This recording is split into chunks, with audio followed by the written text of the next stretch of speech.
Ош мамлекеттик университети Ыйман гимназиясы кыргыз тили сабагы 9-класстар үчүн тема түшүндүрмө мүчө. Сүйлөмдүн баш жана айкындооч мүчөлөрүнөн кийин келип, анын маанисин аныктап, ар түрдүү кырдаалдагы абалын толуктап, тактап түшүндүрүп турса, түшүндүрмө мүчө дейбиз. Кайталайм, сүйлөмдүн баш жана айкындооч мүчөлөрүнөн кийин келип, анын маанисин аныктап, ар түрдүү кырдаалдагы абалын толуктап, тактап түшүндүрүп турса, түшүндүрмө мүчө дейбиз. Түшүндүрмө мүчө түзүлүш өзгөчөлүктөрүнө карай 3кө бөлүнөт. Жандамалуу түшүндүрмө мүчө, түгөйлүү түшүндүрмө мүчө, обучолонгон түшүндүрмө мүчө. Түшүндүрмө мүчөнүн бул 3 түрүнө токтололу. Жандамалуу түшүндүрмө мүчө. Аныкталгычтан кийин жанаша айтылып, анын кесибин, туугандык байланышын, жаш өзгөчөлүгүн, сапатын жана башка белгилерин көрсөтүп турса, жандамалуу түшүндүрмө мүчө дейбиз. Кайталайм. Аныкталгычтан кийин жанаша айтылып, анын кесибин, туугандык байланышын, жаш өзгөчөлүгүн, сапатын жана башка белгилерин көрсөтүп турса, жандамалуу түшүндүрмө мүчө дейбиз. Жандамалуу түшүндүрмө мүчөдө аныкталуучу сөз көбүнчө адам аттарынан болот да, аны аныктай турган түшүндүрмө мүчө карыя, байбиче, жеңе, эже, аке, ата, эне, агай, келин, сулуу, баатыр, тентек, аксакал, жылкычы, уста, бригадир, мугалим, өтүкчү, чалмачы жана башка ушул сыяктуу сөздөрдөн болот. Демек, маани беребиз. Жандамалуу түшүндүрмө мүчөдө аныкталуучу сөз көбүнчө адам аттарынан болот. Демек, аныкталуучу сөз адам аттарынан болуп, андан кийин келген сөз аны түшүндүрүп, аныктап турат экен. Мисалы, Ысмайыл уста мектептеги оңдоп түзөө иштерин өтө тез бүтүрдү. Бул жерде аныкталуучу сөз Ысмайыл болсо, ал эми түшүндүрмө мүчө уста болуп эсептелип атат. Касым молдо мечитке азан айтууга жөнөдү. Бул жерде молдо түшүндүрмө мүчө. Гүлжайна жеңе Бактыгүл байбичеге салам салды. Бул жерде жеңе, байбиче деген сөздөр түшүндүрмө мүчөлөр болуп саналып атат.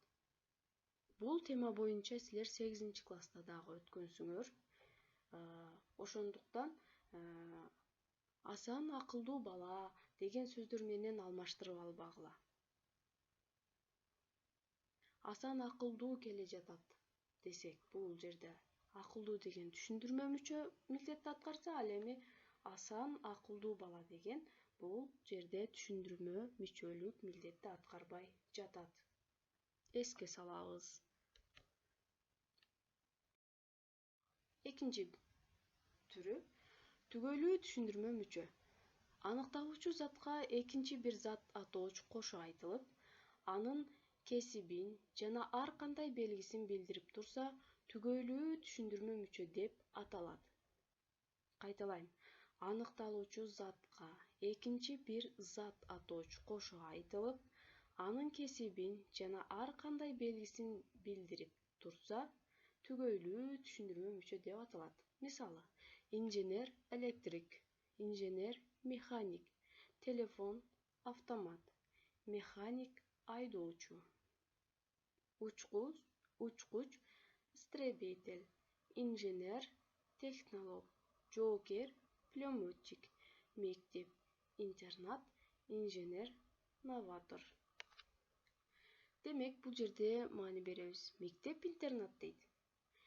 Мектептер көп, бирок алардын ичинде ар кандай түрү болушу мүмкүн. Мектеп-интернат сыяктуу. Жоокерлер болушу мүмкүн, бирок алардын ичинде бири пулеметчик, бири жөн гана катардагы жоокер болушу мүмкүн. же жана башка бири танкист болушу мүмкүн. Демек, мына ушундай сөздөр түгөйлүү түшүндүрмө мүчө. Булардын ортосуна коюлуп аткан дефиске дагы маани бергиле. Дайым бири-бири менен эриш аркак жүрөт экен. Учкучтардын дагы түрү көп Баары учкуч деп аталышы мүмкүн, бирок алардын дагы түрү көп экен.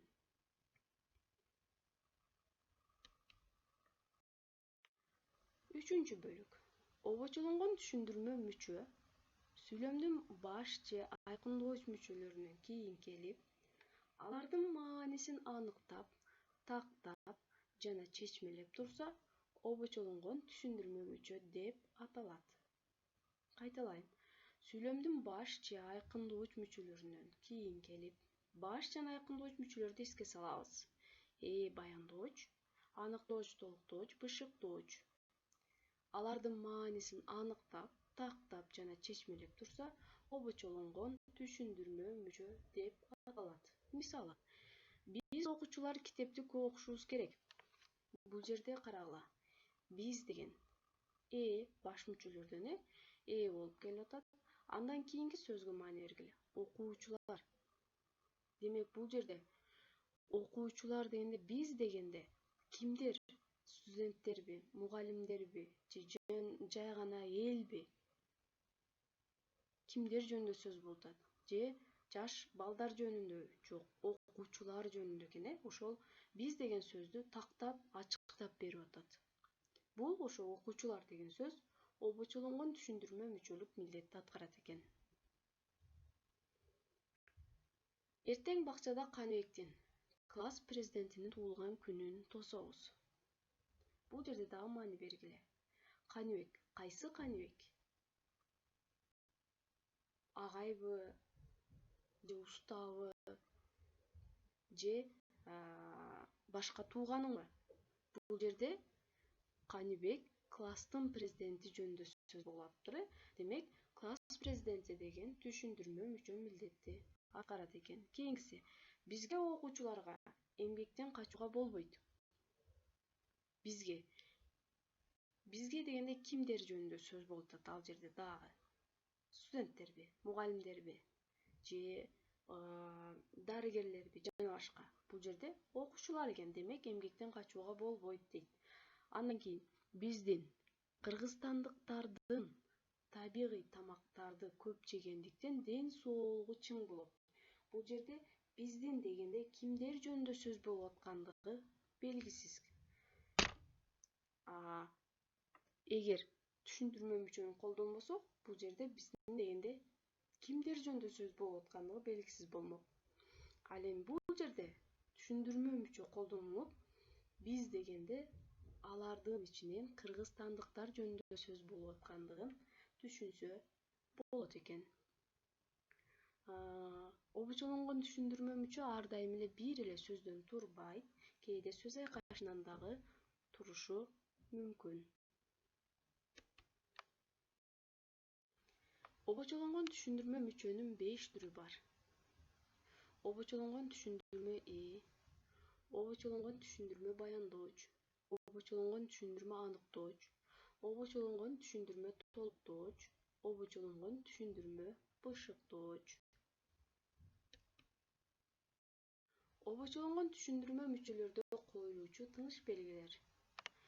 Оозеги кепте обочолонгон түшүндүрмө мүчөлөрдүн башталышында жана аякталышында кыска тыным болуп, анын өзү көтөрүңкү айтылат. Жазуу кепте алар эки жагынан тыныш белгилери менен ажыратылып жазылат. Башкача айтканда, эки жагынан үтүр белгиси менен ажыратылат экен. Бирок эске сактагыла, обочолонгон түшүндүрмө мүчө бөлүгүндө гана. Ал эми калган жандама мүчө жана башкаларында бул тыныш белге коюлбайт. Эгер сүйлөмдүн ички мазмунуна карап коюлуп калышы мүмкүн. Мени Бишкекке педагогикалык университетке жиберишти. Карагыла, бул жерде алдындагы сөз же болбосо жогоруда айттык биз баш жана айкындоочу мүчөлөрдөн кийин келет деп. ошол алдындагы баш мүчөбү же айкындооч мүчөлөрдөнбү кайсы сүйлөм мүчөсүнүн милдетин аткарган болсо, анда түшүндүрмө мүчө же болбосо обочолонгон түшүндүрмө мүчө дагы ошол сүйлөм мүчөсүнүн милдетин аткарат. Мына ушуга карап, ал бышыктоочпу, толуктоочпу, аныктоочпу, эби баяндоочпу экендигин билет экенбиз. Мисалы, мени Бишкекке педагогикалык университетке жиберишти. Бул жерде карагыла, талдоо жүргүзүп көргүлө. Кайда жиберишти? Бишкекке. Педагогикалык университетке. Демек, Бишкекке деген сөз бышыктоочтук милдетти аткарып жатабы? Демек, анын алдындагы түшүндүрмө мүчө дагы сөзсүз бышыктоочтук милдетти аткарат. Демек, бул обочолонгон түшүндүрмө бышыктооч. Байкагыла, Бишкектен кийин үтүр коюлуп, андан кийин педагогикалык университетке дегенден кийин дагы үтүр коюлуп атат. Бул ошол тыныш белгиси. Бизге жеңүүчүлөргө сыйлыктар тапшырылды. Бул жерде кимге тапшырылды? Бизге толуктоочтук милдет. Демек, бизге деген толуктооч болсо, анда анын жанындагы түшүндүрмө мүчө дагы сөзсүз толуктоочтук милдетти аткарат экен. Экөөсү эки башка сөз сүйлөм мүчөсүнүн милдетин аткарбайт. Унутпайбыз. Демек, бул жерде дагы эки жагынан үтүр менен ажыратылып атат. Силер, улуулар, биздин жол баштоочуларыбызсыңар. Демек, бул жерде карагыла, силер кимдер? Бул баарыбыз билебиз. Суроосу экендигин. Демек, силер дагы улуулар деген дагы экөө тең ээлик милдетти аткарат. Бул жерде обочолонгон түшүндүрмө Кийинкиси, Айтматов белгилүү жазуучу. Чыгармаларын дээрлик баарын орус тилинде жазган. Ким чыгармаларын дээрлик баарын орус тилинде жазган? Айтматов. Демек, анын жанындагы түшүндүрмө мүчө дагы ээлик милдетти аткарып атат. Же болбосо, ким деген суроого жооп берип, бул жерде обочолонгон түшүндүрмө ээлик милдетти аткарып жатат. Кайтарым байланыш үчүн тапшырма. Төмөндөгү сүйлөмдөргө синтаксистик талдоо жүргүзгүлө. Обочолонгон түшүндүрмө мүчөлөрдү тапкыла. Тыныш белгилерин койгула. Демек, бул жерде сүйлөмдөр берилген. Ошол сүйлөмдөргө синтаксистик талдоо жүргүзөбүз. Биз жакшы билебиз синтаксистик талдоону. Ошондой эле тыныш белгисин коебуз, же болбосо биринчи түшүндүрмө мүчөнү таап алсак, тыныш белгисин оңой эле коебуз. Бул жерде обочолонгон түшүндүрмө мүчө жөнүндө сөз болуп атат. Бул тапшырманы сабактын бүткөнүнө чейин аткарып, дептериңерге жазып, талдап, албетте тапшырманы аткаргандан кийин аягына аты жөнүңөрдү жазып, сүрөткө тартып, группага жибергиле. Саламатта калгыла.